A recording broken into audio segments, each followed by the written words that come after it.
So now let's apply what we have learned in Unit 6, Part 1 about the population mean on our motivating example.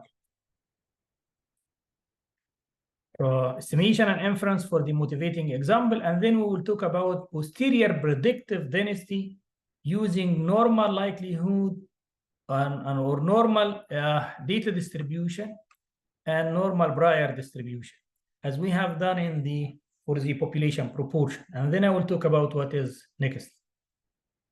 So again, the motivating example is a factory produces plastic water pipes with 1 inch diameter, and the process has a variance or known variance 0.05, so sigma square is 0.05. We assume it is known to simplify the problem, and then we will drop this one later. The factory standard is that the 1 inch pipe has a specification of 1 inch plus or minus 0.10 inch, otherwise the production should be rejected. Assuming today the quality control department selected a random sample from the production of n equal 50, and they found that the sample mean y bar is 0.95 and the sample standard deviation s is 0.04. So now we are interested in the first question is, what is the estimation of the population mean? Like I can estimate the population mean by posterior mean, posterior mode, posterior median. And does the current production meet the standard? I can answer this question using a credible set, or I can do test of hypothesis. Using a credible set, I will find the credible set for the population mean and see the standard interval within the credible set, or the lower limit of the credible set is higher or smaller, the upper limit is higher or smaller, the upper limit of the standard. So I mean, compare the credible set to the interval of the specification. Or you can do test of hypothesis, like the production meets the standard. Again, if the production doesn't meet the standard. The production meets the standard, it means mu is between 0.9 and 1.10. Again, if it doesn't mean the standard, it is less than 0.9 or greater than 1.10. So let's see which one has higher probability. So to specify the Breyer parameter, mu0 and tau0 square for our motivating example of the normal Breyer distribution, let us assume that the quality control department has prior information. They're using the method of prior information, but there are many other methods. Let's assume that there are some information available from a random sample has been selected last month, and the sample mean was 0.99. So this is mu0. Use this one as mu0 for the normal Breyer. And the sample variance S square equal 0.03. Use this one as sigma 0 square and 1 divided by sigma 0 square as tau 0 square. So this is mu0 and this is tau 0. Now I can write down the Breyer distribution as normal with mean 0.99 and tau 0 square 33.33. Or you can write it down in terms of sigma 0 square. So this is the Breyer distribution. If you'd like to graph the Breyer distribution, as we have done before, select randomly 100 values on the x-axis, which is the range for mu. So I select the 100 between the quantile 0.0005 and 0.9995. So select 100 between these two quantiles, and then calculate the density of each value, and then connect the values, connect the density values, and then you get this curve. So this is the graphical representation of the Breyer distribution. If you would like to find the 95 interval for this Breyer distribution, you can use Q0, and you give the lower percentile and the higher percentile, and then it gave you 0.65. So between 0.65 and 1.32, the area under the curve is 0.95. And now let's find the posterior distribution. We found that under normal distribution, the posterior distribution, under normal distribution prior, the posterior distribution is normal with mean and variance, this one. So we need to find all these values. We already calculated y bar, and we already know n is what, and sigma square is known, so I can calculate tau square, and mu zero. We used the prior information. For tau zero square, we use the prior information. So those are the values. N is 50. Mu zero is 0.99 from previous study or previous sample selected before. And tau zero square is 33.33. And y bar is 0.95. Tau square is 20, which is 1 divided by sigma square is 20. Now I have everything. Plug in these values in this formula. You will find the posterior mean, which is equivalent to the posterior median, which is equivalent to posterior mode, because our distribution is normal. For the normal, mean, median, mode are the same, so the posterior mean, posterior mode, posterior median are the same. And to calculate the posterior variance, plug in these values, plug in n, tau square, and tau zero square. So this is the posterior mean of the pipe diameter. This is the Bayesian estimation of the population parameter, or the population mean. The posterior variance is this one, 0.000968. And this also the posterior mode, and also equal the posterior median. So again, the posterior distribution of the water pipe diameter is this one. This is the posterior variance, and this is the posterior mean. And this is a graphical representation of the posterior distribution. If you'd like to graph it, use the same approach. And now I see the posterior distribution as symmetric because it is normal. Symmetric about some 0.95, 0.95129, this one, with some variability, which is this one. This is the posterior variance, this is the posterior mean. And as again, the posterior distribution is normal, so the mean, median, mode are the same. So the posterior mean, posterior median, posterior mode are the same. We already estimated the posterior mean and the posterior variance of the average water pipe diameter. And now we can find the median, but it will be the same actually, but let's make sure it is the same. So you use Q norm, you gave 0.5 because you need to find the values at less than this value 50%, and you give the mean, you give the standard deviation, and it gave you the posterior mean, which is posterior median, which is equivalent to the posterior mean, and also posterior mode. If you are interested in 95% equal tail credible set, why equal tail, not the other one? Because it is unimodal distribution. But if it is bimodal, trimodal, use the other one. So the 95% credible set, use Q norm, gives the lower percentile, and the higher percentile, the posterior mean, and the posterior standard deviation. It gave me lower limit, upper limit. So now I can say with probability 95. The probability 0.95, the population mean mu of the water pipe diameter is between these two values. This is a statement in Bayesian we cannot make in frequency approach.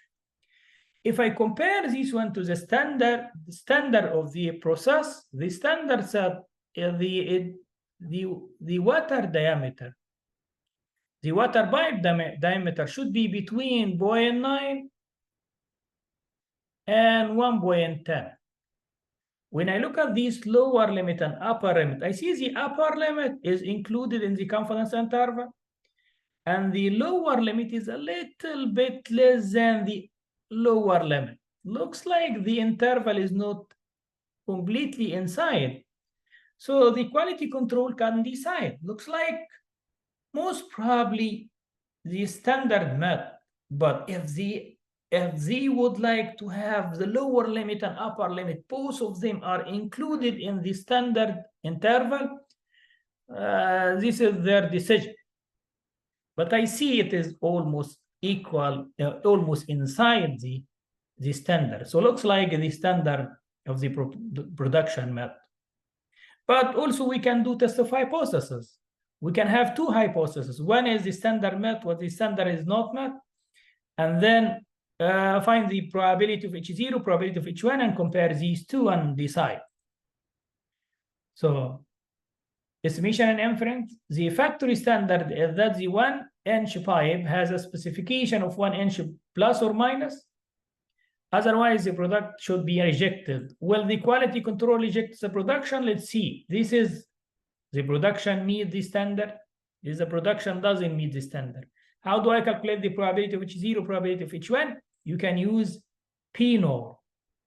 Before we use P-beta, but now we work with normal, so P-norm. I calculate the area less than 0.9 for the posterior mean and posterior standard deviation. And I calculate the area greater than 1.10 because I use the lower tail is false. So I get the probability of greater than 1.10. So now I calculate the probability of H1 because I calculate probability of H1 because this one is this one greater than 1.10 and this one is this one, the probability of less than 0.9. The sum of these two is the probability of H1. The probability of H1 is 0.049. So the probability of H0 is 0.903764. Looks like the probability of the standard met is much bigger than the probability that the standard didn't met. So they can decide. We are not going to take their decision. They can take their decision. These are the probability, and based on this one, they should take their decision that the production met or not. So as we have done also with the population proportion, we found the posterior predictive distribution. We found the posterior predictive distribution under binomial and beta, but now we need to find the posterior predictive distribution with normal data distribution and normal Brier distribution. So if we randomly select, the idea is if I randomly selected one observation or randomly selected one item and measure that item, what is the probability that measurement is greater than some value or less than some value, or between two values? I use normal distribution because I assume y nu follows normal distribution with some mean and some variance. So if we randomly selected a pipe and measure the diameter, the density of a new measurement, assuming the true mean is mu and the sigma square is known, can be calculated by this normal distribution. The variable is y mu, the mean is mu, and sigma is the standard deviation. Since mu is not known exactly, as before we talked about population proportion, pi is not known. And all of our knowledge about it is contained in the posterior distribution. We must integrate over the posterior density to obtain the posterior predictive density. So as I said before, how do I calculate the probability of mu is less than or greater than or between two values? There are two ways, as we have talked before with the population proportion. You can estimate the population mean by the posterior mean and plug in the posterior mean, and sigma square is known, sigma is known. Now I can use this function to calculate any probability. Probability of y nu greater than or less than or between two numbers. But in this case, I used only one value, one possible value for the population mean, which is the population, the posterior mean. Can I use the posterior distribution to do this estimation? You can do it. So I will multiply by all the possible values for the population mean, which is the posterior distribution. This one has all the information about the population mean. I will multiply this one by the normal distribution, and I will integrate out the population mean mu. I will end up with something is not function of mu, but it will be function of the previous data y. So looks like I would like to calculate the probability of y nu greater than some value or less than some value given the previous value, which is, it doesn't depend on the population mean, which is unknown. Keep in your mind, mu1 is the posterior mean from the posterior distribution, and sigma 1 square is the posterior variance of the posterior distribution. So when you take the integration, you do the integration, you will find that y mu given y is another normal with mean, the posterior mean, but the variability is different. The variability of this normal distribution is sigma 1 squared plus sigma squared. So if we do the integral, we find that the posterior predictive distribution is normal with mean equal to the posterior mean, mu1, but the variance equal to the sum of the posterior variance of mu and the population variance sigma squared. So there are more variability, more uncertainty when we do prediction, which is expected. One can see that the larger the variance in the distribution, the more uncertainty it reflects. The uncertainty about the future value includes all the uncertainty we have about the value of the population mean and all the variability among the individuals of the population sigma squared. So assume you are planning to select a pipe and measure the diameter. Let's apply for our motivating example. What is the posterior predictive density of the diameter measurement? Find the posterior distribution. The posterior distribution is this one. So just find the posterior mean, plug in, posterior variance, plug in, the population variance, which is assumed known. I can find the posterior predictive density or the posterior predictive distribution. And what is the 95% posterior predictive interval? This is the 95 credible set of the new observation. So the predictive posterior mean, mu1 is 0.95129. We calculated this one before. And the predictive posterior variance is sigma 1 squared plus sigma squared. This is sigma 1 squared and this is sigma squared, which is known. So equal this one. Now I can write down the y nu follows normal with mean and variance. Done. This is the posterior predictive density or the posterior predictive distribution of the diameter measurement. So this is the posterior distribution for the new observation. And using Q norm function in R, we can find the 95% posterior predictive interval. I gave the lower percentile, the higher percentile, and gave mu1, and then gave sigma 1 squared, the square root of sigma 1 squared plus sigma squared, this one. It gave me lower limit and upper limit. So it means if I randomly selected a pipe and measure the diameter, the measurement will be between these two values, some value in between with probability 0.95. So there is a 95 probability that the diameter of a future individual sample will lie between these two values. This is how do we do prediction using Bayesian approach. If you'd like to graph the posterior predictive density, you use the same approach we have done before. And this is the graphical representation of the posterior predictive density with 95% predictive interval. So this is the lower limit and this is the upper limit. So practice more in our motivating example. So I ask you to practice on this one. Find the posterior distribution under Jeffreys prior. Then calculate the posterior mean. Find the posterior predictive distribution under Jeffreys prior. So something like you do the same thing we have done, but under Jeffreys prior. And find the posterior distribution under a prior distribution equivalent to prior sample of 25. You can use this sample to find tau 0 square.